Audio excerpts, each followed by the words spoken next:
හිච්චා මෞතුමියනි තුනට counting class නේද?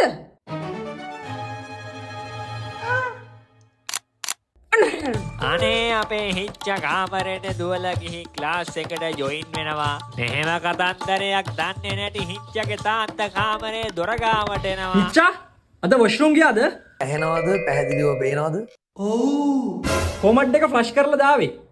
මං කියන දේ පැහැදිලිව පේනවද ඇහෙනවද? ඔව්. ඒක ඇතුළට නහයක් කරන් යන්නේ. අනික මම නොදන්නේ ඔබේ මතක ගැන. කොතනද නැවැද්දේ මම නවත් පුතනක් අත බලන්න මතක නැහැ නේද? මට නම් මතකයි. මතකයි? හොඳට මතක් කරපන් ඇතුළට ගිහලා මොකද්ද කරේ කියලා. කොතනද නැවැද්දුවේ? පුරුතල් ලිපි ද්‍රව්‍ය ලබා ගැනීම. ඈ? මොනවද මං කියන්නේ? උඹට පයිතියන්ද? ලිපි ද්‍රව්‍ය මිලදී ගැනීම කියන කොටස කතා කරේ. ඔව්. ඔව්? පයිතියන්ද ඔව් කියන්නේ? එකට එක කියන්නම කන පල්ලා හරිද? තාම අපි ගණන් හදන්න තාම ප්‍රවිෂ්ඨ වුණේ නැහැ. හරි? හරි තමයි.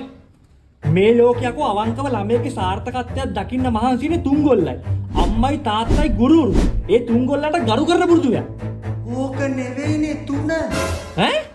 පොරු බේනවදක මට උගන්නන්න?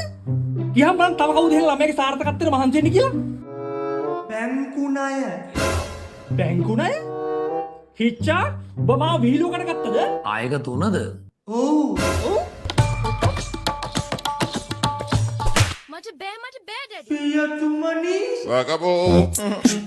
ඔය කියනවා ඇත්තටම මාසයෙන් accounting කරන්න පුළුවන්ද? ඔව් අනික මුලින් ඉඳන් උගන්වනවා. එතකොට මේක 100% ඔන්ලයින්. මං කිව්වේ.